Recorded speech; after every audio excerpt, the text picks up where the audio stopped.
Hi, everybody. Really excited to be joining eGov today.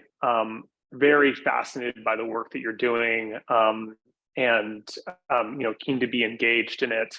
I think one relevant thing is in addition to teaching, I co-founded actually a civic tech startup just over a decade ago that we grew to having kind of several hundreds and hundreds of local government clients doing something that's not dissimilar to what eGov is thinking about.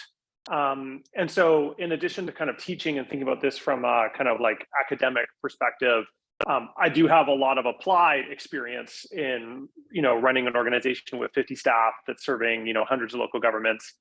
So not necessarily totally at the scale of eGov, but not radically far off.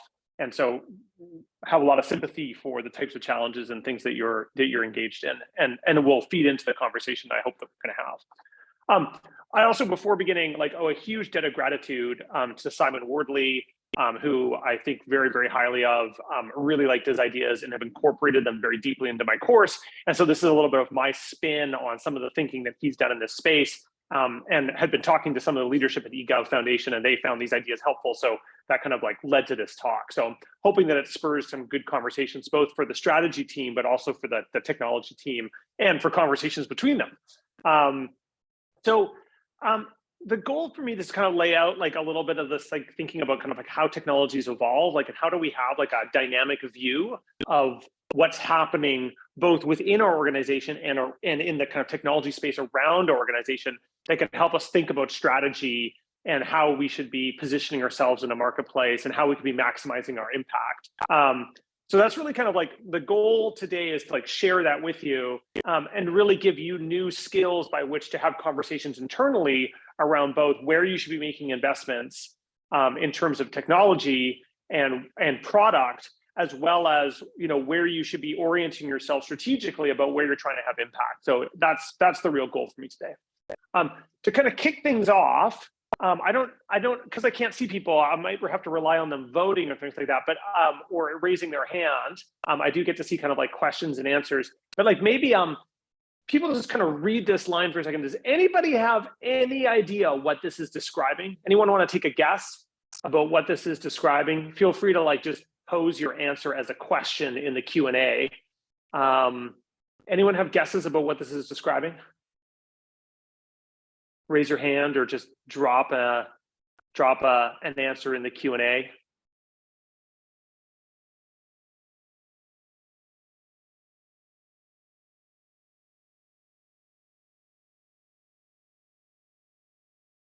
I'm not seeing it. No one has any guesses? None of us. Amaya, you can help me out because I can see you and I saw your lips move. Any guesses? Do you have a guess at least? Guess from floor. Yeah, Iceland, Greenland. Okay, this is good.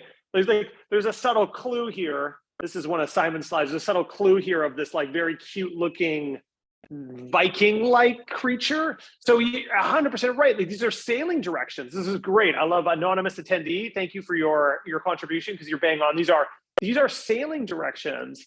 And what it's really describing is not how to go to Iceland. It's actually how to avoid Iceland and do not pass go, do not collect, go directly to Greenland. So it's really a description on how you would get from here over to here. And I guess one question to ask you is, which would you prefer to have? Would you prefer to have this, or would you prefer to have this if you were stuck in the middle of the Atlantic in a small wooden Viking vessel trying to get to Greenland? Does anybody have, feel free to, again, drop in your preference into Q&A. Does anybody have preferences they have, or into the chat? I see Naveen would prefer to have the image. Yeah, so would Somya. Yeah, this is not a trick question. So there are a very small number of people who would prefer to have the writing, but the vast majority of us prefer the image. And that's kind of obvious. Why? Because if something goes wrong and a big storm blows you down here, if all you have the text, it's very hard to know where do you go from here. But with the image, you can begin to look around and you can get contextual understanding of where you might be, so that you could reorient yourself and get yourself to the destination. So the power of visuals is so compelling. And yet often, like Simon will know, like often when we're doing strategy in organizations, like we write strategy documents, we rely on written versions of things. We don't think about how to visualize our context so that we can think about like what are the actions we should be taking as unexpected things arise, so we may orient ourselves. So one of the goals of today is to kind of give you a visual way for thinking about things, because for many people, like that can be quite helpful.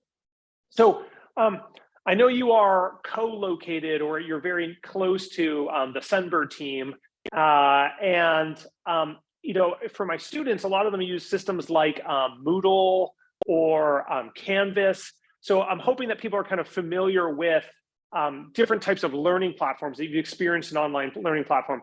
Has anyone ever heard of Moodle or Canvas? Are these familiar to people? Can maybe give me like a chat or a Q&A moment here if these are familiar to you.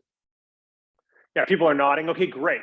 So if you think about a thing like Moodle, you can begin to think about like, well, you know, what does like a systems diagram look like for Moodle? Like, you know, particularly the more tech, like, you know, kind of the more tech focused people in the room, will have seen like diagrams that look like this, and you can kind of like look at this and be like, yeah, okay, so there's the student, and then they're accessing a website, and there's usually like a discussion board where you can talk to the other students about what's going on, and there's like somewhere where the syllabus gets shared, maybe some readings get shared as well, and you get notified when your assignments are due. Like, has anyone ever drawn a systems diagram like this before? Anyone want to raise their hand or chat? Anyone ever like, or been shown a diagram like this before? Is this familiar to anybody?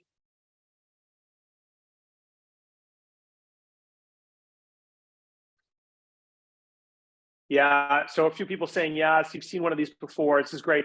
Okay, so here's my question for you. Like, these can be really helpful. Only a couple of hands of people have actually seen or drawn one. Does one of these exist for the eGov? Like, is there an architecture map or a system diagram for eGov? Like, surely someone somewhere has drawn something like this for eGov. No, I was like, maybe I'm going to get someone in trouble here. I don't want to, like, you know, like, yeah, okay, exactly. We should be asking the CTO, like, is there a shared drive somewhere where there's like a diagram of kind of like what the architecture of like the eGov microservices looks like? I should have actually asked for that before this presentation. Yeah.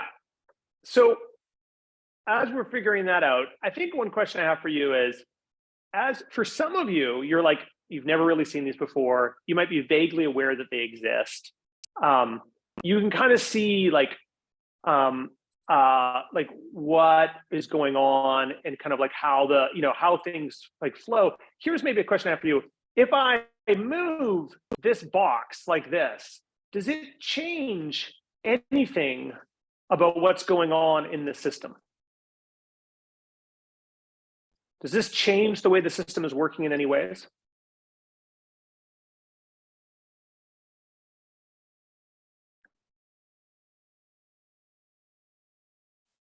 Oops, there we go. Does this change anything? Any thoughts? Yeah, so mostly no.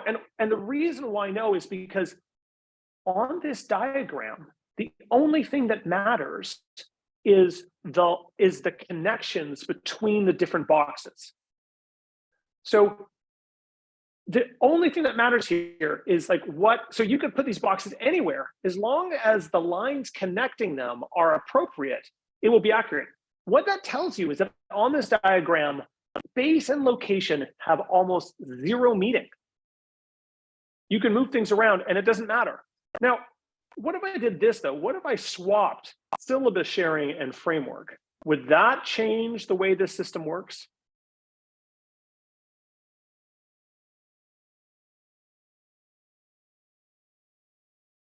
Yeah, so I broadcast that. Yeah, you can't just go willy-nilly swapping out one component for another component on a mechanical system, on a digital system. Like, things exist and are connected to each other for a reason. So again, these lines are incredibly important, but the location where you are means nothing. And so in some ways, although this says it's a map, it's really not a map, because the thing that makes a map is that it needs to have orientation. Now, for some of you who've like never seen this before, what you are actually kind of basically looking at, you're like, some of you are kind of like, I don't even know what a framework is. I don't like us, like, you know, oh my gosh. And so you're really looking at basically like something that's written. This is actually an Elven script. And so my presumption is that the number of people who have like real Lord of the Ring fans in the room who've gone so far as to like learn Elven is relatively low. This may be like a nerd outing moment here for some people, but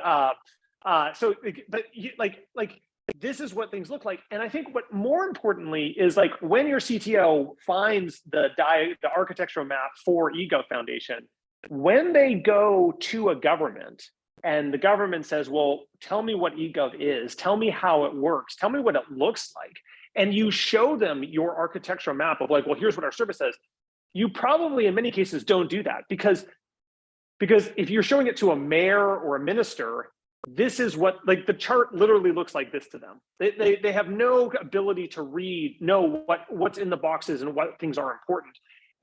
And what this is interesting is like, you can go to them and say, well, like, okay, you have these complex systems that are working and you have your ministry or inside your government. What's so great is like, if you bring eGov Foundation in, we could replace these components in your system.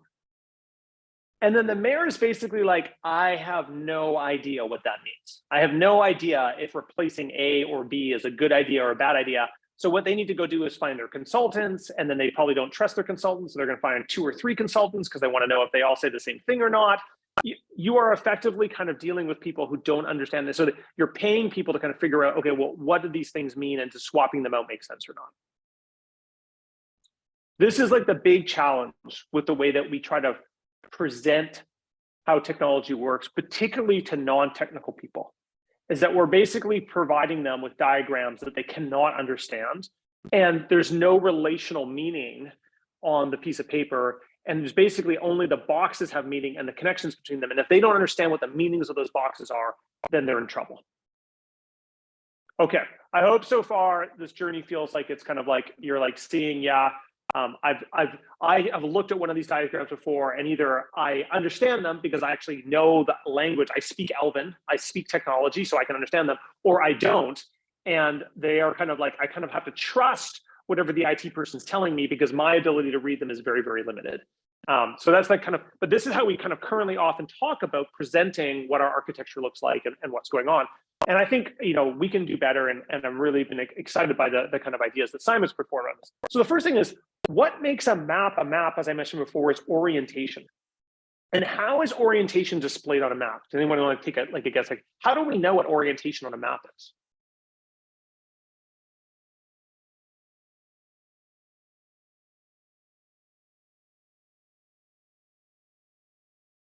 Yeah, I love it. The compass, north. Amaya, I really love, thank you for doing like the translation from audience to me. This is really, really helpful. Is like, the thing that makes a map is that there's a big north that's telling you this is what, and this is why, like when you're looking at a true map, like if you just moved one of these boxes up or down, like if this was a map and you just like, okay, well, we're going to move like Hyderabad, like 400 meters north or 400 miles north, like that, like everybody would get lost and it would not be where you're saying it is. Like moving something on a map actually has consequences. Like people can't find it. So we have to be very careful about where we put things on maps because things matter. So on a technology map, one thing you could consider to make north is your user.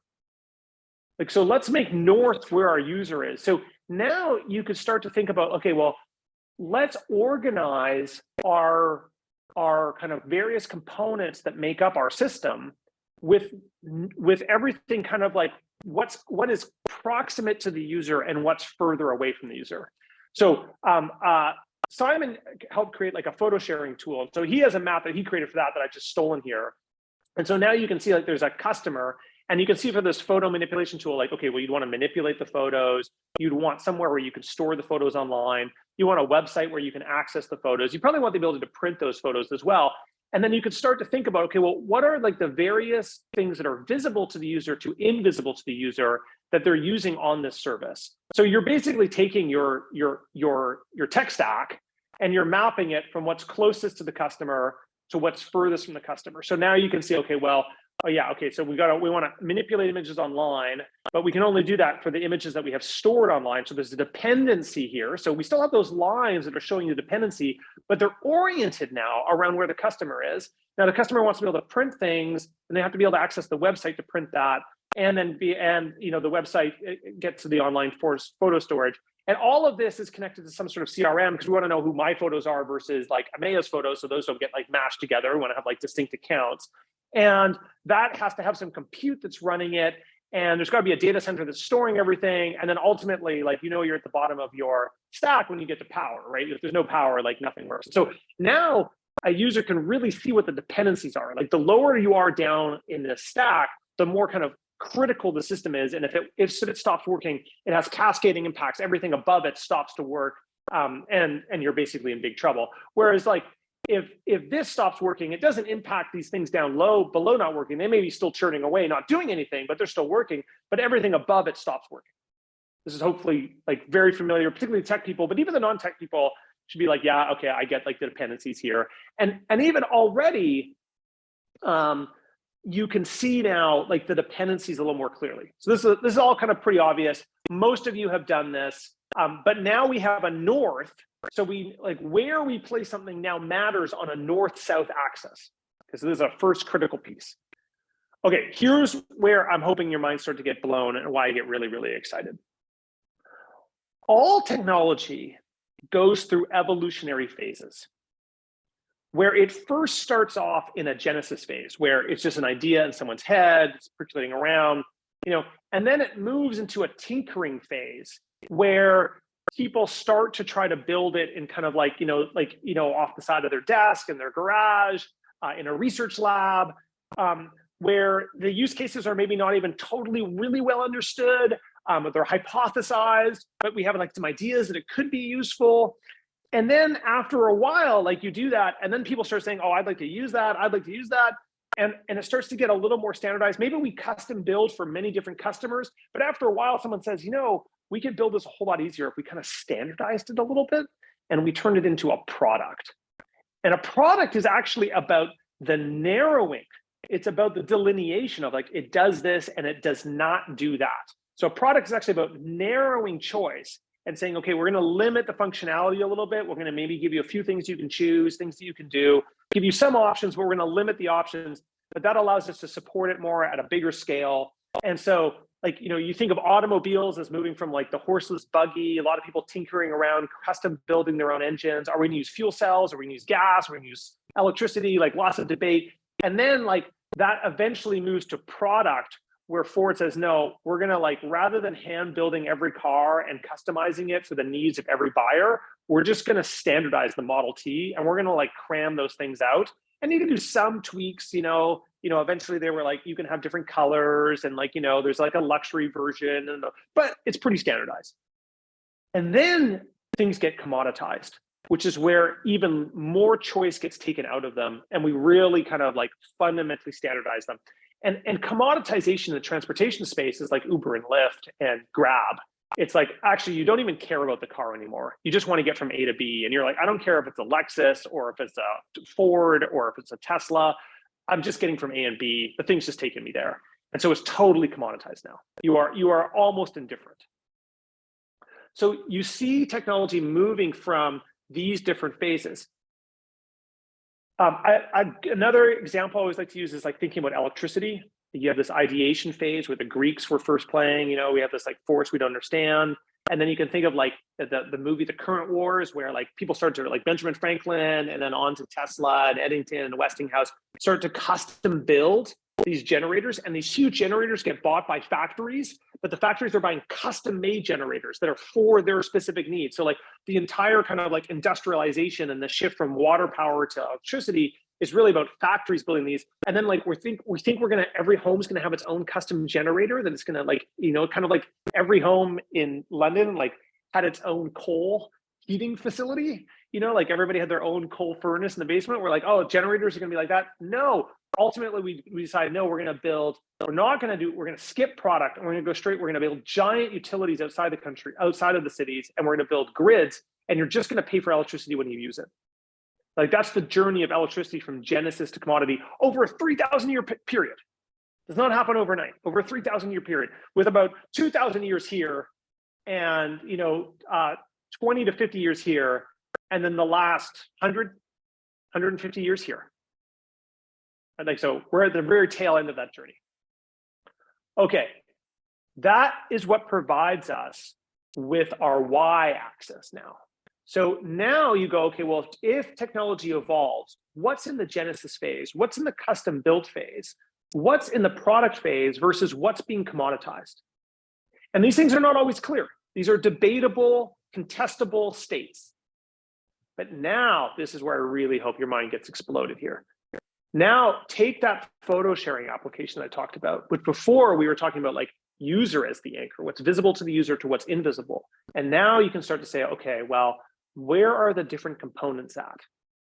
So the way back, this is about 15 years ago, 20 years ago, when Simon built this, you know, they had custom built their image manipulation system because people weren't doing image manipulation at the time. That was a specialized task at the time. That's the thing that you brought value to the customer. You're like, you want to edit your images, we're going to give you that functionality. And storage even was kind of relatively new. Like this is like pre-Flickr. So people are like, you know, like, yeah.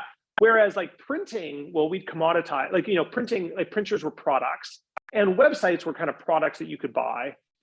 And then the CRM was a product you'd buy. The platform, you know, you could get some of that you bought. And then the compute, you were like running probably on Oracle servers that were in your basement. So those were products that you were actually using. And like the data center, again, also in your basement, but the power was commoditized. Power was the one thing that you were definitely 100% outsourcing. You're only paying per use. And the question was, how was this landscape going to change? What things are going to stay custom built? What is the things that no one else is going to do, nobody cares about, versus what are things that actually people are going to productize or even they're going to get commoditized over time? You could start to have a debate about how quickly are things evolving towards it. So in a competitive market, everything is moving in this direction all the time. There are things you can do to slow it down. You can apply for a patent, which prevents anyone else from playing in that space. And that allows you to freeze things either in a custom built or in a product phase. You could also choose things to accelerate things. So you can make things open source to try to encourage more adoption. Well, that pushes things, that means more competition, more players, and maybe more products. It might just stop there. It might cause, like open source might cause lots of different variations, and so lots of different competing products, or it might cause everybody to harmonize around a given set of code, a specific code base, and then everything actually gets commoditized and standardized. So what is moving? What does the movement look like? How quickly are things moving? Okay, let me pause there for a second and just check in with people. Is this interesting so far? And any questions, thoughts, reactions, this is helpful. Just would love to get like a quick temperature check. Go to my see your question. I'm gonna get to that in a little bit. Okay, lots of thumbs up. I have some eGov Foundation specific slides that I have created in anticipation of this. So I do think all tech moves through these 4 stages. How long they stay in a given stage can really vary. Well, actually, no, I mean, some tech may just prove to not be, maybe prove fundamentally not to be useful. So actually, I take that back. So this question around, does all tech move through all 4 stages? There's a great question. So there's 2 pieces of that. So one is, I think the answer is probably no. So part of it is like, I think there's a lot of ideas that are in the ideation phase that never get out. Like they're just not good ideas. Like, or they may be good ideas, but they have no use. They're not an idea that has use that causes someone to want to custom build them and then move them onto a product. So I suspect there's a lot of things that stall here. Maybe I shouldn't be using normative statements, whether good or bad. There's a lot of things that get stuck here. And in fact, one of the reasons why we have academia is actually we want people to explore ideas in the space that don't have obvious use cases, because we think that those use cases may evolve, you know, later, even hundreds of years later, but there's still, that knowledge is worth pursuing in its own right. So let me move away from normative descriptors, but there's all sorts of things that maybe never move out of this phase or never move out. other things take a very, very long time to move out of this phase. But I think if you get out of this phase, is it possible that you stall here? Yeah, there's all sorts of ideas probably that like get to the custom build phase where someone's tinkering and playing around with it, and then again, never find a market, never find a really great use case and die there. So what I think is much less common, but I'd be open to the possibility, is something moving from this phase or this phase directly over there. So I think there's things we can do to accelerate them, and we want to push them through very, very quickly, but they probably go through the phases nonetheless. So great question.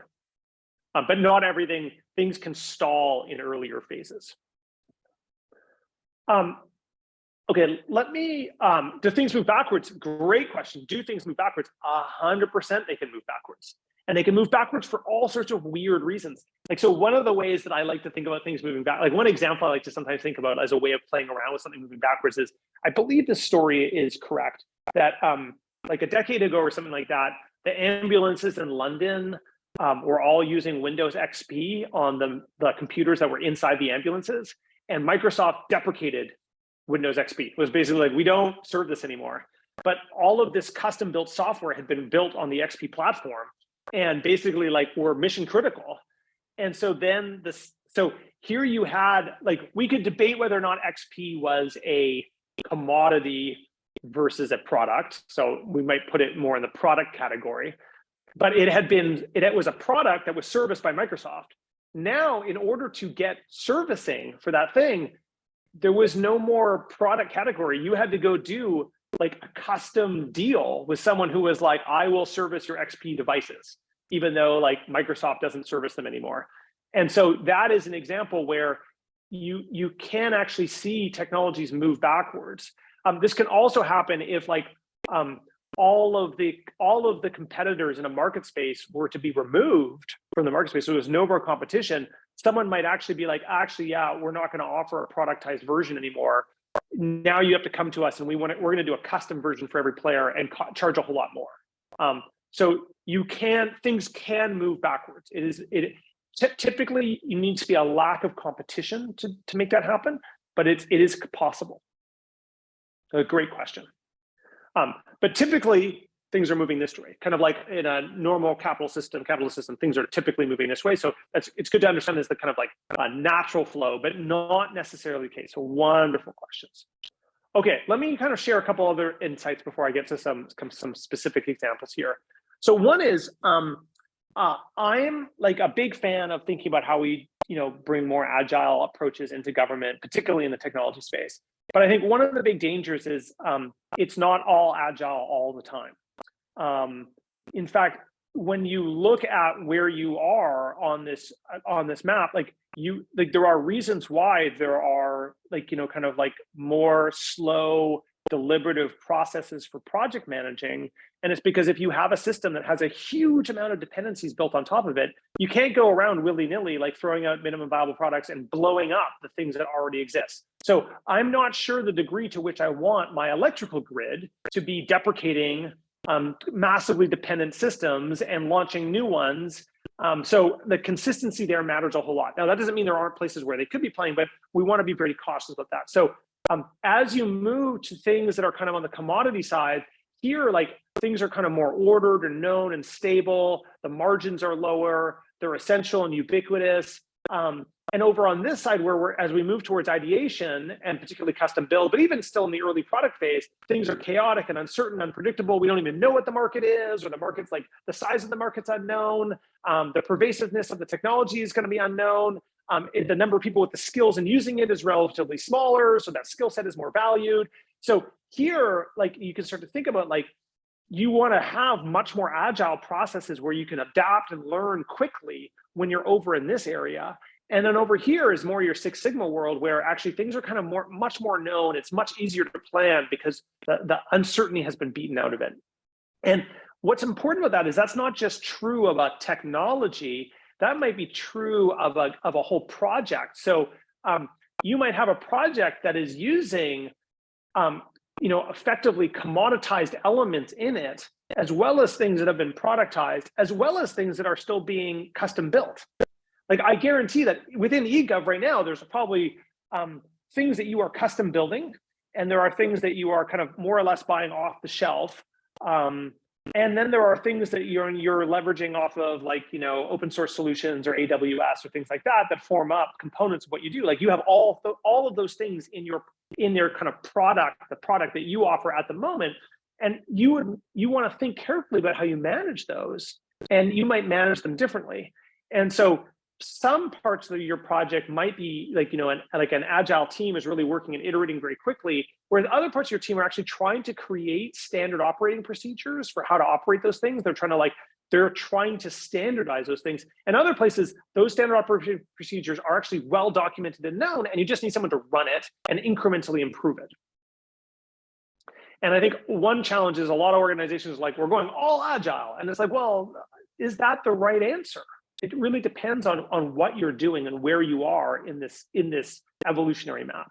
And the other part of that is, like, there's different types of people who have different types of strengths. So, you know, the language around this is, like, you know, not ideal, but, like, you know, kind of think of, like, your pioneers are people who are like, they like to explore and understand and try new things. They build things with duct tape, and, you know, like, you know, they don't document anything, and they're like, if you can't fix it yourself, you shouldn't even be on this team. You know, like, they're just like, they do it on themselves. And then your kind of settlers are people who are like, how do we, like, standardize this, and, like, how do we scale this? How do we make this usable to people who maybe don't know how to code, or people who aren't experts in this domain? And then your town planners are like, this needs to be usable for the next 50 to 100 years. Like, how do we really lock this down so the city has total certainty that we're going to be around, this technology is going to exist? Like everything's, like, fully documented. And, like, if this entire organization got blown up tomorrow, they could run this, or someone could run it. They don't, zero worries. And you have very different personality types. So, like, if I usually ask you, like, can anyone think of someone in your organization who fits this category? People are like, oh yeah, like, you know, I can think of, and someone who's kind of more here and someone's more here. And it's very rare to have someone who can make the journey all the way across. So you kind of think of a Bill Gates as someone who made this journey, you know, early days, hacking on his own, creating his own operating system, scaling it, and then kind of turning, you know, Microsoft into a $40 billion company. There's a lot of town planning involved in that, and creating big platforms that are, we can debate whether they're commodities or not, but, you know, big platforms that really operating at scale. And in some ways, like, Travis Kavanagh of Uber is a great example of someone who didn't make the journey. Like, you know, always wanted to be the pioneer, real kind of accusations of, like, not figuring out how to scale the culture of the organization. And ultimately the board stepped in and said, you are too reckless for an organization at this scale, and we're removing you. So the other thing that's really important is understanding the dependency between these two groups, because often actually they also don't like each other. So, like, if you look at, like, the people who are over here, they're kind of like, we're building to last, we're responsible, we know what they're doing.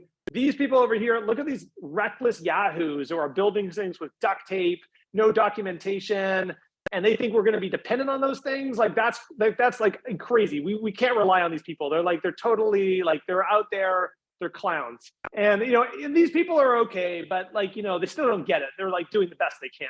Whereas these people over here are like, we're at the cutting edge, we're creating the future. Look at these people who are always trying to slow us down, and they have no imagination.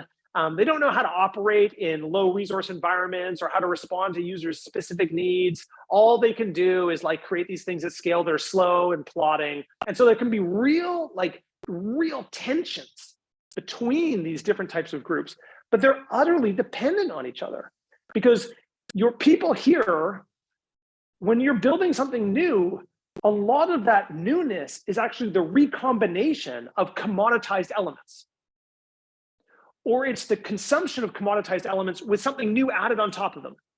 So anyone building something new in the kind of mechanical space is totally dependent on electricity, right? Like, you are generally not rebuilding a power grid from scratch to power the thing that you're doing.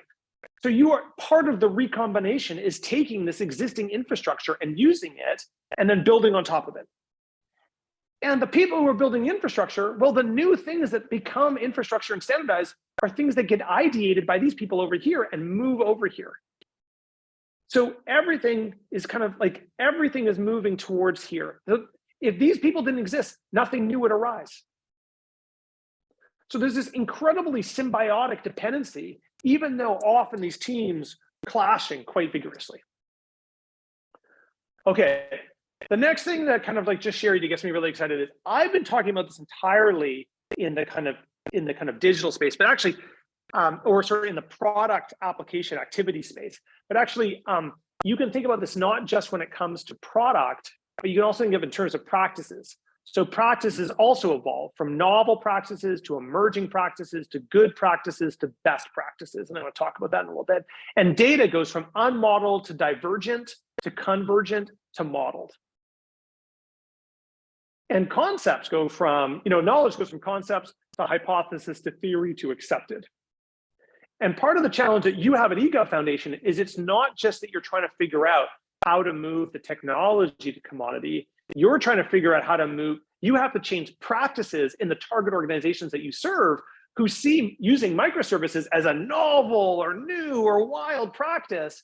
And you're trying to displace existing best practices, which is we buy the whole thing in its whole, or we rely on paper. You're trying to displace those best practices with new and emerging practices. You're also trying to convince people to actually move away from divergent ways of collecting data to convergent ways that are aligned with your microservices.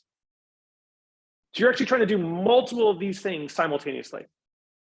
So when you think about like data, or sorry, practices that's going from novel to emergent to good to best, now you can begin to ask like some simple questions like, where is the cloud as a practice? Anybody have thoughts about whether it's novel, emerging, good, or best?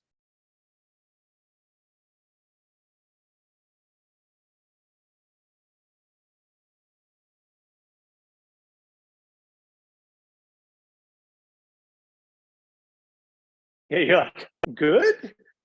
Between emerging and good? So I think what's really interesting is it depends what sector you're talking about. So if you're in Bangalore doing a startup and you go to VCs and you say, we're not using the cloud, it's gonna be all on-prem for our service, I think the VCs will look at you and be like, interesting. You would have to make a very compelling case about why we would fund someone doing things that way. Whereas if you're in government, people are like, data localization, do we even know what's happening here? Who's controlling this? Do we have the skill sets? So it really depends on what sector you're talking about. These practices are not universal. They actually exist in different states and different sectors. And same thing with like agile development, like same answer. Like if you were gonna say, if you're in Bangalore and you go to VC and we're like, we're not using agile, we're gonna use like Six Sigma to launch our new startup. I think the VCs would be like, interesting. You have to make a compelling case. That's not a best practice in our world anymore. So you'd have to make a compelling case about why you were going to do that. But in government, doing agile is very, very hard because it's not a best practice for them. In fact, it's an emergent practice. And part of what makes this even more difficult is like these things themselves are not even practices. These are the amalgamations of a whole set of practices. So, to run agile, it's like, do you have a Scrum structure? Do you have defined roles? Do you have the skills? Do you have the tools? Like, do you have a Kanban tool, like Pivotal Tracker or Jira? Like, do you even have access to that? Or like, so like all of those things. And so when you're trying to move something like agile from an emerging to a good practice, it's not like, oh, it's just this one thing I'm focused on. It's actually all of these sub practices, which may actually exist in different parts of the organization. So HR owns some, IT owns some, the product, the policy team may own some. And so how are you pushing all of those different things forward simultaneously? Huge challenge. So inside government, often you'll find like, yeah, people can get a hold of Jira, like they can procure Jira, but the HR team has no idea how to hire a Scrum lead. So these are the constraints, and you're trying to move all of these various things forward simultaneously. And this is why I kind of don't have time for the blockchain, because it's like, lots of ideation, lots of some custom build, but actually not a lot of product rental, like very, very little in the product rental space, still like unclear. And I just don't think the government should be paying to. So basically right now we're trying to use money to figure out how to move things into the product phase. And I was like, that's cool. Like private capital wants to do that, that's fine. I just don't think government funding should be driving that. And this is why, like in the procurement space, things are so challenging if you wanted to use an agile process, or if you're trying to bring in a new practice like you are, because your whole thing is we're doing a new practice. Rather than buying a product that serves a specific need, you're going to buy a set of microservices from us from which you can you can serve multiple needs. Well, that is a new way of thinking for the government. That is a new practice. And so they have a best practice, which is we buy to solve a problem. And so you have to convince not just the IT team, you got to convince the audit and oversight team, the budgeting team, the project management team, the IT team, the line department who's going to be getting the services. All of those people have to be persuaded because they all understand a current best practice, and you're trying to displace that. And what makes that particularly hard is that actually all of those best practices that currently exist are resistance barriers to a new practice coming and displacing them. So one thing I love is that Simon talks about like a current good or best practice. You have to really see it as invested capital. The organization spent millions of dollars creating this best practice in painful lessons learned where things didn't go right, political, people got fired or politicians lost their jobs because something went wrong. Those lessons in financial terms created these best practices. Literally they represent money. And if you're coming up and you're being like, oh yeah, that thing, that best practice that you spent $30 million over the last 20 years building, we want to displace it with our $100,000 best practice that you've never tried before. And you can see why people are skeptical. And that's why COVID was so interesting. COVID showed COVID removed a whole bunch of barriers, we can never work from home. We can't trust people to work from home. Our IT can't work from home. All of those best practices, particularly in Canada and the UK, they all went out the window overnight because they were no longer doable. So all of the policies that prevented a new practice of remote working from happening all got blown up overnight. But it often requires a crisis to destroy the invested capital to allow new capital to be accumulated in new best practice. Okay, so maybe just two kind of final quick notes. One is on the data side, I always tell people we're always going to live in a world of more and more unstructured data because every time you anytime you standardize and commoditize data, take like census and zip codes, all that does is every time you create a new commodity, you create huge new opportunities to create custom things on top of that. So when in India, you organize people into census tracts, suddenly people are like, oh, we can do all sorts of new policy analysis using those census tracts. All sorts of new custom materials could be created. And some of those custom materials proved so useful that we standardized them. So we were like, oh, let's standardize our definitions of poverty. Let's standardize our definitions of malnutrition. Let's standardize our definitions of work. And we'll create new reports that are based on those, that standardize that data and standardize those analysis, which then create new opportunities to do more analysis. And so every single time you standardize something, you create huge opportunities for new things to be built on top of it. So the standardization of data almost always inevitably leads to the creation of new forms of data that have value. So one thing this means for the eGov Foundation is as you're standardizing data, you might get scared to see the standardization of data will create huge new data sets that are created on top of that core data sets that you are standardizing.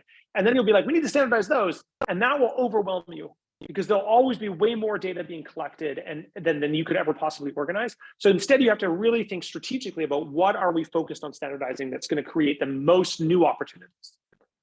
And that's part of to go to your question is the thing that's happening around DPIs is what we're really figuring out is what are the core things that we want to commoditize that will create maximum opportunities on top of them. Identity, payments, data exchange. Those things create huge markets on top of them.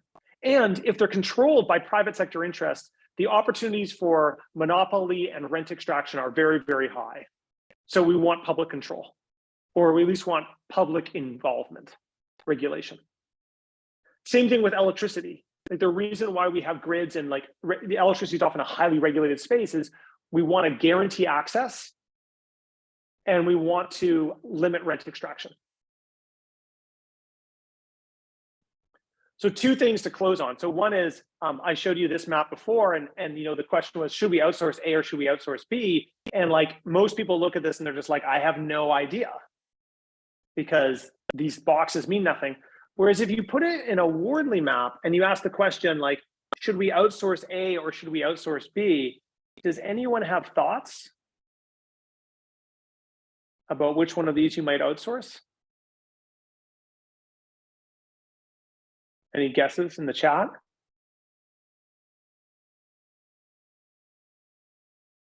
Shreeland. Yeah, Shreeland, sorry, like you want to so there's no hard right answer. We don't know, but we can develop a hypothesis. So if something is over here and we're doing it ourselves, but it's been effectively commoditized, I think the question we have to ask ourselves is, why are we doing this ourselves? Like, why are we doing it? Like, we're investing time and energy and resources in building something. Like this would be the equivalent of like we're running our own power station. Now, there might be good reasons. Maybe you run your own power station because you can't get green energy and your clients really want you to have green energy. So you've got to run your own solar and wind farm and battery because that's the only way you can get green energy and your clients demand that, right? So there are reasons why you might do this. But your hypothesis would start with like, this is probably the place that we could outsource. Whereas over here, this is very close to your customer. They really feel this tool very closely. If you're custom building it and no one else has a product or commodity in the space, outsourcing it means someone else is just going to custom build it for you. And maybe that's a right answer. Maybe you just don't want to spend dev time. You want to get out of doing any development whatsoever. And you're like, we're going to hire developers in Poland or in India to do this for us. So you're going to outsource it to someone down the street. But if this is a place where you need to iterate and learn and have that proximity and like really own that, because that's where the value is, you would not want to outsource that. But what I love about this mapping system is even like this is all written in Elven. Like you have no idea what we're talking about, but you can still form hypotheses and have an intelligent conversation with a non-technical senior leader in this space as a result. Okay, one last thing, because I know we're gonna run out of time, but I want to talk about eGov really quickly. So I built these like this morning. The whole mission of eGov is to build microservices that you are standardizing, commoditizing, so that other people can replicate them and run them locally or run them in other countries. So this is you have taken microservices that Amazon and Google and Microsoft have either failed to build or have not built in ways that you've liked. And you're like, we're effectively competing with the cloud providers to offer our own set of government-specific microservices. And we're open sourcing them so that anyone can have access to them. And as a result of that, your theory was all sorts of government services would get built on top of them. And what actually happened is nobody knew how to do that. So you had to go build a whole bunch of reference implementations yourself of those services, including like the liquid waste service and a few others. Because nobody had you built the technology, but there was no practices in government.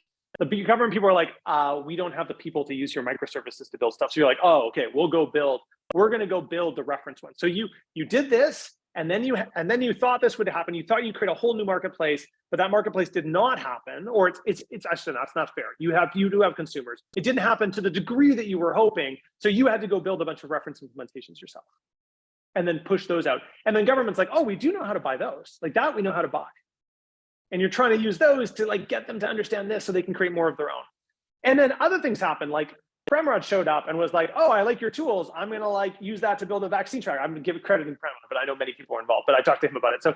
So he was like, he used your tools to go to custom build something that you did not think of, like not municipally focused, not like, and then that has been commoditized as quickly as possibly can. Like Prem was like, we gotta move this thing to commodity as fast as we possibly can. So we're gonna open source this thing on top of it. All of the other components that make up it have been open sourced as well, and try to get served as broadly, as widely as possible. The big challenge for you is you have a whole set of best practices that local governments engage in that are not aligned with the way that you think. And so I would just push to you that saying like, the building of new technology at this point is interesting, but I don't know if it's overcoming the central problem that you have, which is actually a failure for people to understand how the practices around what you do need to shift.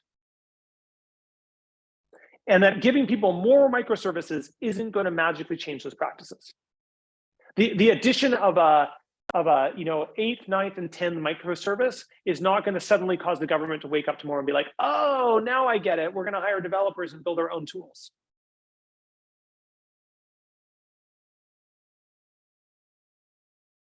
So the question is like, where do you want to play in that space? And I think like doing your own analysis of this would be really interesting. And I love doing kind of like Wardley mapping analyses of where organizations are at and what they're doing. Like, like for example, like I think that the F-35 is like this like massively expensive project because what they tried to do was they tried to make everything custom built in the F-35. We're going to use cutting edge technology on every last thing in this plane. So everything's going to be custom built, maybe except for the tires, right? And so there's sort of like, now you had all this uncertainty that you had to deal with. And what I find really, there's a rumor that the US government has built this super cheap jet using off the shelf components. And they did it in under a year for a very tiny amount of money. And basically like, no one's willing to talk about it because I think it's so embarrassing to so many people that you could do it, but it's actually super compelling. And basically like the new plane is like, no, we're going to take all these like productized and commoditized components and recombine them and build something for a fraction of the cost. And if you had a war tomorrow where you had to mass produce jets, I don't think you'd mass produce the F-35. I think you'd probably think about mass producing this. I don't know. I'm not a military strategist. But there'd be this is probably cheaper and easier to do than design, or if you felt you had to design a new plane, the timelines to design a plane are so long that you don't want to pull off the shelf components. And I love doing kind of like, I think about like a United Launch Alliance versus SpaceX. And like UAL basically is like, everything is custom built, everything's super expensive, except for ironically the rocket what they get from the Russians. And SpaceX basically did the inverse. It's like, no, we're going to custom build our rockets, but we're going to actually use all this off the shelf stuff. So like they didn't bother buying like space certified computer components, like all of these things that made things really expensive and really like reduced like the quality of the goods because now they had to be spaceized. So, your CPUs had to be like good for space. They're like, no, we're just going to buy this crap off the shelf. And it created way more flexibility for them. So they all like inverted what ULA did. So we're gonna bring in-house the things that they think are complicated and outsource the things that they think are important. And that created all sorts of new flexibility for them to do things. And then over time, a bunch of those things they've moved things like making them more and more commoditized over time. It's like their hope is to commoditize their rockets by mass producing them and turning them into a product and not being custom built. So you can look at the evolution of SpaceX of how what they are strategically moving into the commodity space. Okay, let me pause there and let's do some Q&A and talk about like what this means for eGov and if this was at all helpful and interesting.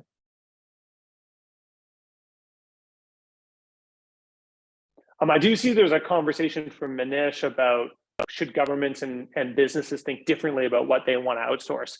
Thanks, Sarah. David, just jumping in because we're actually going to ask Manish. We were able to send him a panelist invite. Manish is eGov CTO. We're actually going to ask him to hop on mic for a couple of minutes. We're going to give you all about like 10 to 12 minutes for a conversation, and then I'll start taking questions from the floor. Oh, perfect. Awesome. Manish, over to you. Give me 5 seconds to turn on floor sound again, and then go. Sure. Hey, David.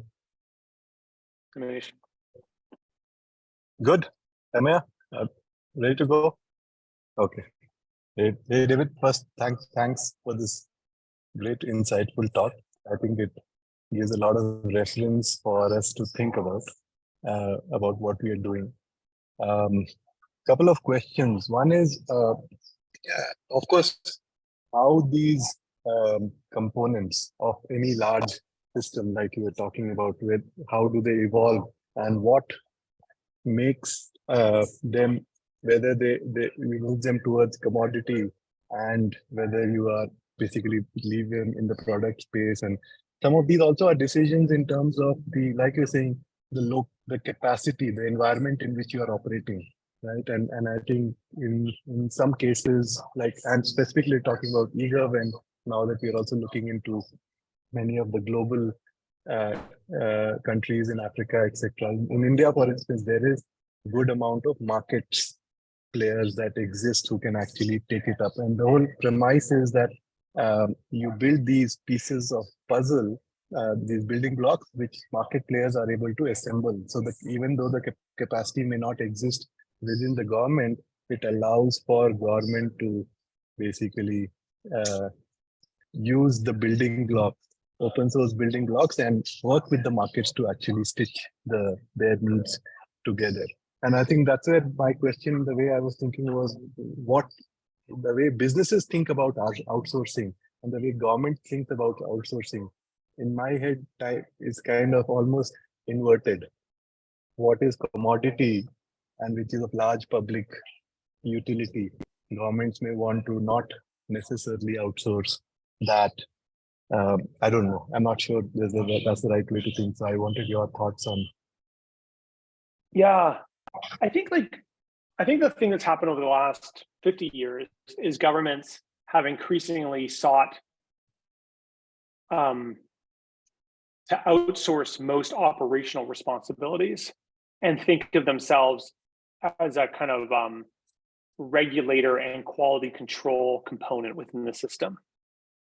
So even Aadhaar and UPI there's fairly, like, from a strictly operational perspective, a lot of that expertise was outsourced to kind of quasi-autonomous organizations of which the government had oversight, but was not actually kind of in the chain of command, if you will.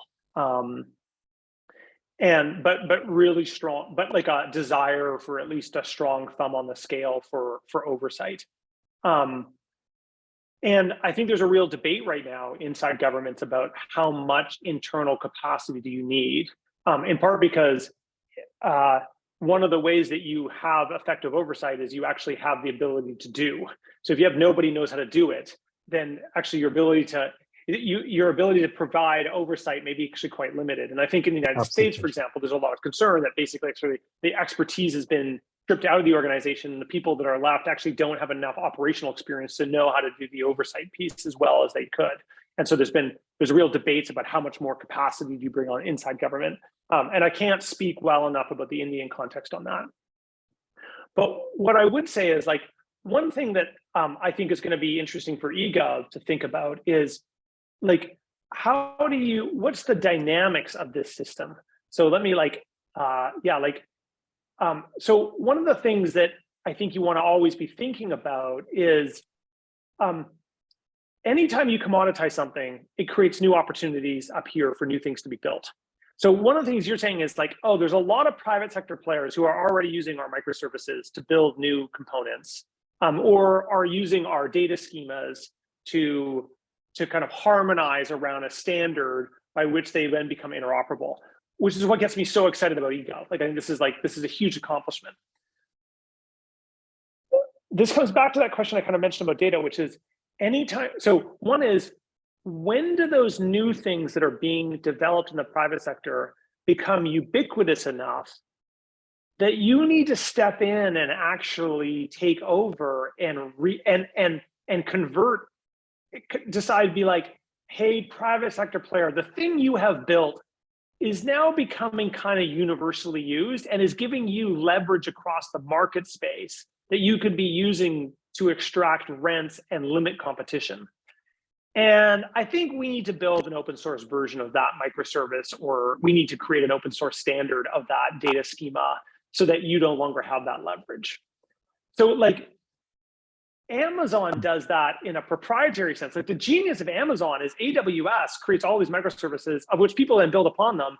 And then, like, once a year, Amazon shows up and is like, yeah, actually, we're going to create these new business units. And those businesses, by the way, actually are now competing with a whole bunch of people who built these. So, like, Elasticsearch, built this open source searching tool. And Amazon was like, oh, thank you. We're just going to grab that. Thank you very much. And make that part. And, like, that entire company just got, like, I think they're still around, but it was very painful experience for them, right? But I think you need to be thinking carefully about ecosystems management. When do you step in and do that to somebody? When do you say, hey, when do you say the Elasticsearch equivalent in your space has become so ubiquitous that it shouldn't reside in a single company and actually needs to be in the ecosystem plane? And how do you do that? Can you do that? What does that mean to does the ecosystem trust you? Do they think you're displacing them? Are you robbing them of profits and rents? That, for me, is the central question for how you go forward. Because I think the real risk is your microservices become core and important, and that's all there ever is, just those set of microservices. Yeah. I think one of the, I don't know if that's one of the ways we do think about this is, at least I've been thinking about this, is the data.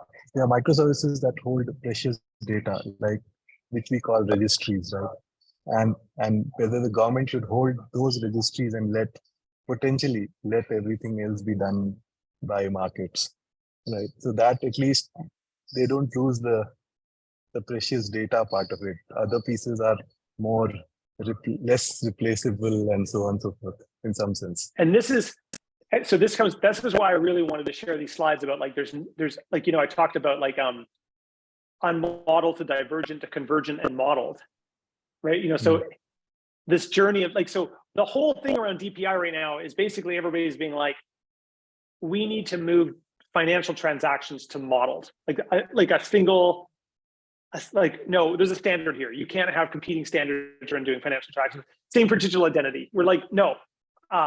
Or there at least needs to be one canonical modeled one. And if you want, maybe there could be 2 or 3, but we're going to move to 1, right? And anytime you do that, it creates, like, anytime you create a standard, it creates all these new things that are going to create on top of it. So every time you standardize a piece of data, it's going to create all sorts of new opportunities. And then the really hard thing to figure out is, out of that new divergence, which one of those is so important that it's going to turn into a core registry? And when would we know that? How would we know it? And then how do we do with the politics and the power dynamics of dealing with that when maybe 10 players are all competing for that space, or one player has emerged dominant? So, like, geospatial data, do we take on Esri?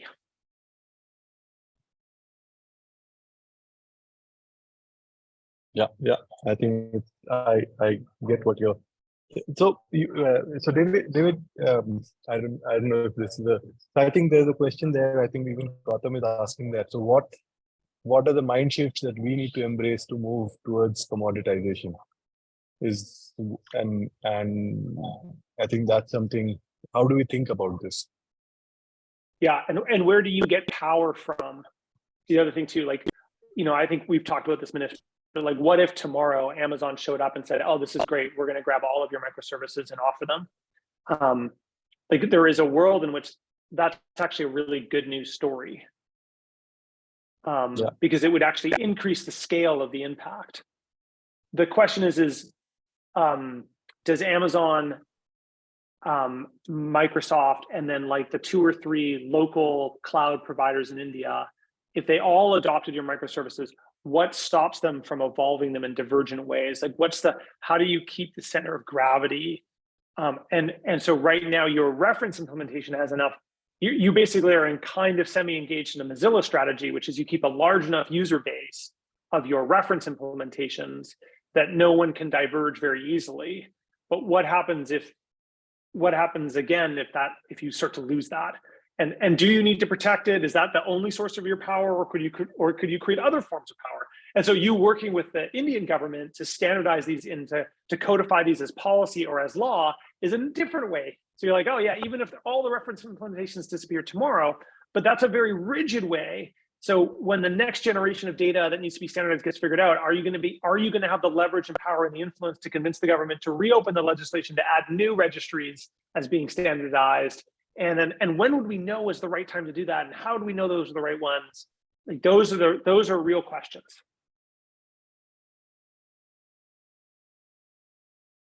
Sure, Ramya, you want to open it for the floor?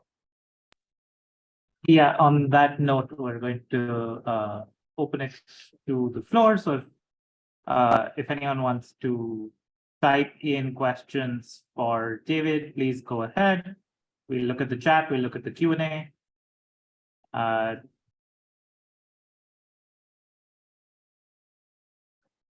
think there is one more from Gautam in the Q&A. Yeah, Gautam. So people might be typing stuff in. Go for it. So I think there's a very live debate in the. Okay, so one is, I would argue DPGs are almost by definition Well, that's interesting. I take that back. DPGs are not, by definition, commoditized. They are trying to turn into standards, some of them. But let's talk about DPIs because it's a little bit easier. So I think there's a real live debate in the DPI space where I think everybody thinks of DPI as the commodification. I think of it at least as the commodification of core services. So we're trying to move identity, payments, and data exchange to a standard commoditized structure. The debate then is, does the provisioning of that need to be monopolistic? Can it be competitively done by multiple players in an interoperable way? And does it need to be open source? And I think all of those questions are on the table because there are places that are going to use MasterCard as their payment switch. And so they will have a DPI, they'll have a single standard used across the country for the payment switch, but it will be a proprietary solution. And that, I think the danger of that is that runs the risk of creating real vendor lock-in. And so the bigger question is like, again, how do you create data standards and interoperability? So I'm a lot less concerned about open versus closed source solutions than I am about interoperability. I want the ability to swap out a provider. I care less about whether they're open source or closed source. I have a preference for open source only because I think it creates the opportunities for interoperability to be higher because the vested interests tend to be lesser, but it's not necessary. So I would say the entire DPI project is actually trying to push identity and payments past the product phase and straight to commodity phase. And so in the United States, it's caught in the product space. You know, Venmo, Trello, or whatever it's called, the one that Bank of America has. Like, those are all these competing products that are trying to gain dominant market share to own the network and become the dominant player. And I think the real fear is that they become the dominant player so they can engage in rent extraction. So basically, you have to be on their network in order to do something. And then they can basically charge a very nice rent, not so high that it invites competitors, but high enough that they really, do very well. And that's kind of like the Visa MasterCard oligarchy. Like it's bonkers crazy to me that MasterCard can force companies to charge. You don't pay a service fee when you use your MasterCard or your Visa. The company has to pay it out of the general funds, which means everybody who's not using a MasterCard or Visa card is subsidizing a MasterCard and Visa card user. Like, that is amazing market power to have had. Like, it's really quite amazing. And so how do we prevent, if we're going to have oligarchy players like that, we need to regulate them. So in the UK, for example, they cap what the extraction amount for a transaction can be. This is why Ruben was telling me this other day, like, that's why there are no credit cards in the UK. There are no like Air Miles credit cards or things like that. And the reason is because the fees are capped. And so there's not enough money to do that. And that's the way we think about electricity. Like, electricity has lots of private sector providers, but we standardize the voltage and amperage. And most places treat the grid as a public good that you're plugging into. So you can choose from many providers electricity-wise if you'd like, but you're not actually getting your electron from company A. You're buying an electron off the grid, and that player has a responsibility to put that electron into the grid, because the grid is the bottleneck. And so we create that public because that creates the two-sided market that connects electrical providers with buyers.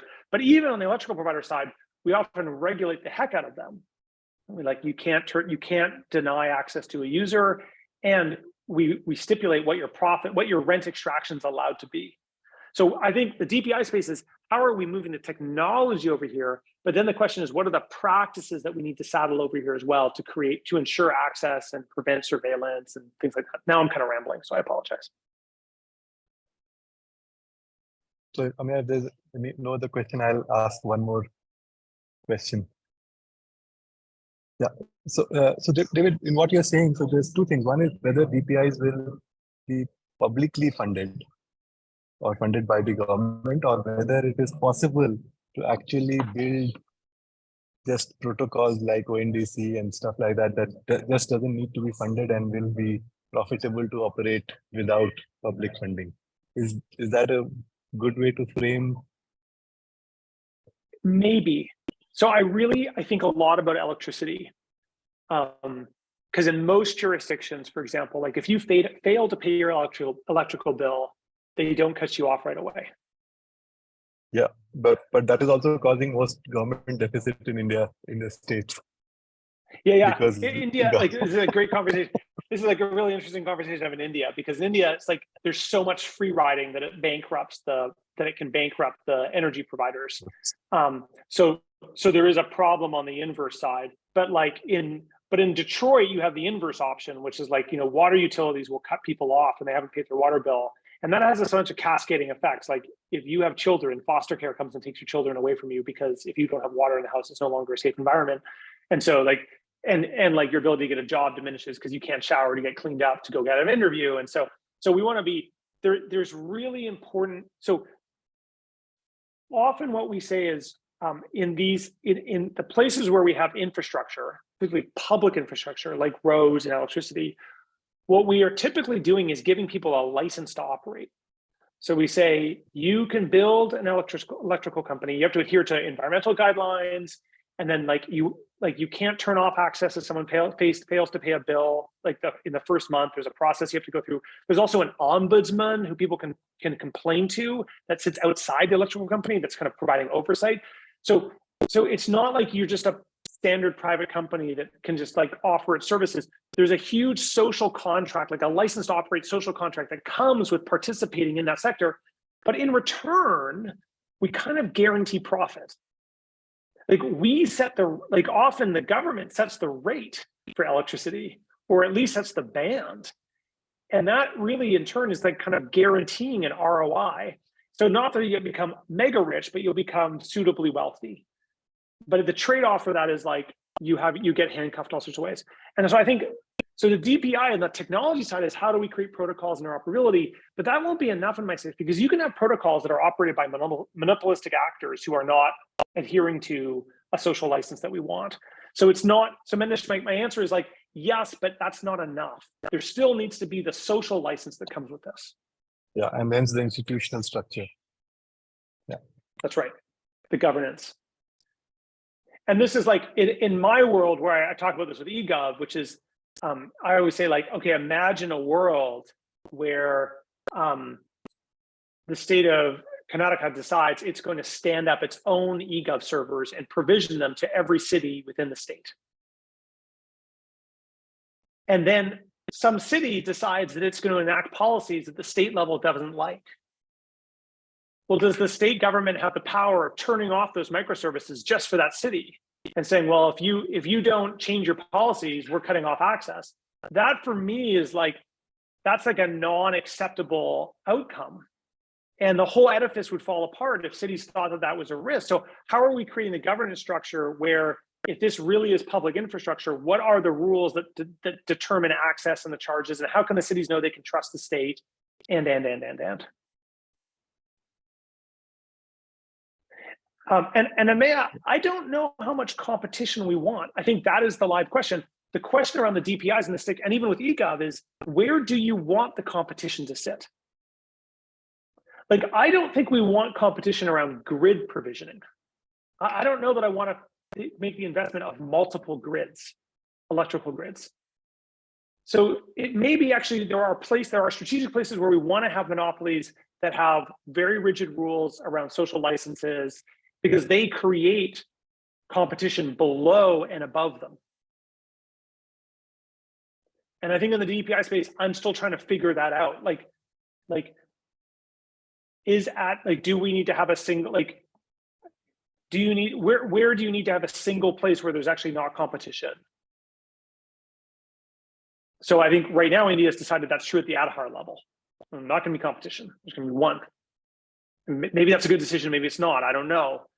But at the UPI level, there was openness for a while. Now there seems to be less openness now. But there's good reasons why you might want to have redundancy. And do we want to have competition? Yes, but interoperability is super important there. Let me take a second crack at that question, David. I think I was getting at a slightly different angle, which is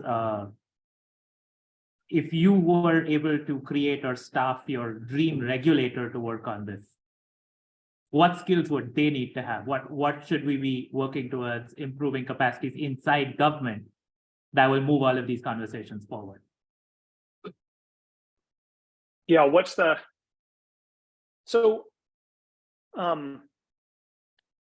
part of it is, I think people think that there needs to be kind of a technology expertise, and I'm like, I think there's some truth to that, but I actually think it's a lot more thinking about what is how do we think about infrastructure, and what is the governance around infrastructure that, like, so it's more, in my mind, it's more infrastructure thinking than technology thinking.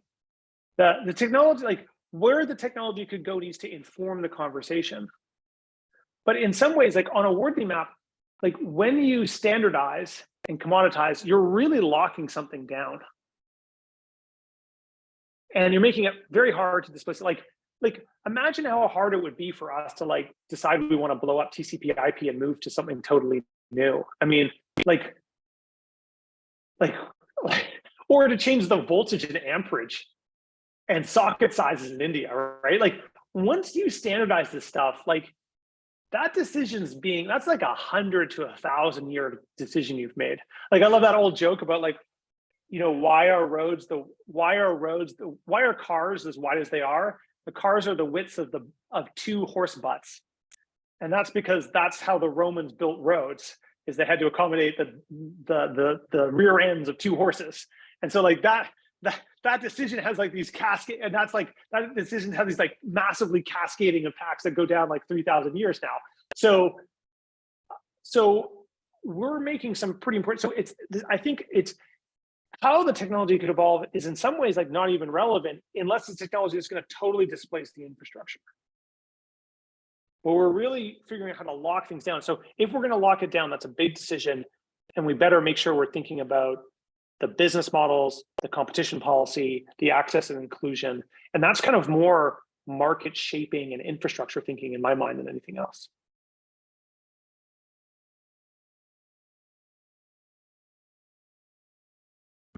Awesome. We are almost at time. I'm going to give people 15 seconds for any last minute flash of inspiration, burning questions. And if not, then we'll probably just say thanks and close down. But let's, yeah, we can count down from 15 in our heads. Or David, anything you want to throw in at the end that you didn't get a chance to yet want to add? Well, I wrote about 4 or 5 years ago, I actually wrote an op-ed about India and data localization. And I didn't do it because things got controversial in India and I just didn't want to go there. But I think India, so on the data localization thing, like you can encrypt your stuff, like whoever you're using for cloud provisioning. Like you have the power to choose to encrypt. And I think if you, like, barring like someone in the cyberspace coming and telling me like, no, if you encrypt your stuff on an Amazon server that's located in Canada, Amazon or Canada and the Five Eyes could still gain access to it, like I'm open to this, like throwing this whole thing out. But if you think the encryption really could, I think India's data localization problem is a huge lost opportunity of soft power for India, because India's solution is everything has to be located in India, and that will work for India because Amazon and all those players, they're going to come and build stuff for you, but it's not going to work for Guyana. It's not going to work for Mozambique. It's not going to work for Madagascar. And so if India really wants to have leadership in the non-aligned community and in the emerging markets, it can't prevent solutions that will work for the United States, India, and Brazil. It's got to work. It's got to create solutions that are going to work for all of the small states that it claims it wants to have soft power and engagement with. And this decision around localization is the opposite of that. It really puts all those countries in a really bad place, because now they have to argue they need their own data centers, which means they're going to, and the big players are not going to go build them, which means they're going to get crappy second-rate ones. And so that's going to reinforce inequity. So what I'd really love for India is to think about what is a global South data policy that will not enrich the big players, but create competition and allow for interoperability and deal with trust and safety. And I'm not sure that the answer India has right now, it checks those boxes. In some ways, India's answer is a very European, China, North American example. It's a big power answer. And I think I hope for something different from them. Great. Thanks, David, for actually taking the time out to talk to us about Wardley Maps. So when I had actually heard David talk about Wardley Maps to Viraj and I, that this is thinking that needs to permeate throughout the organization. So I think commoditization and really the rules and practices around commoditization that ensure that you are not taking unfair monopoly is something that I'm taking away as a message from today's talk. And we'll hopefully incorporate some of this thinking into how we are also going forward. Thank you so much, David. My pleasure. And someone did ask, I don't know that I have a class that's teaching specifically about regulation, but I have also open sourced a lot of my teaching materials. And if you want to see how I teach kind of like what's the minimum viable knowledge that I think public servants need to know, there's this project that I helped co-found that was mentioned, the teachingpublicservice.digital. But then the second link actually takes you to the very first class that I teach. And there's basically a detailed description of what I teach and video of me teaching each of those elements. And at the bottom of each page, it takes you to the next class. And there's probably about 14 to 20 classes there. So if you want, you can quickly run through those. Thanks so much for having me, everyone. Thanks, David. I know that I and others at eGov are probably going to go re-listen to and re-watch this. Lots of food for thought. Thanks so much for joining us. Take care. Thank you. Take care, everyone.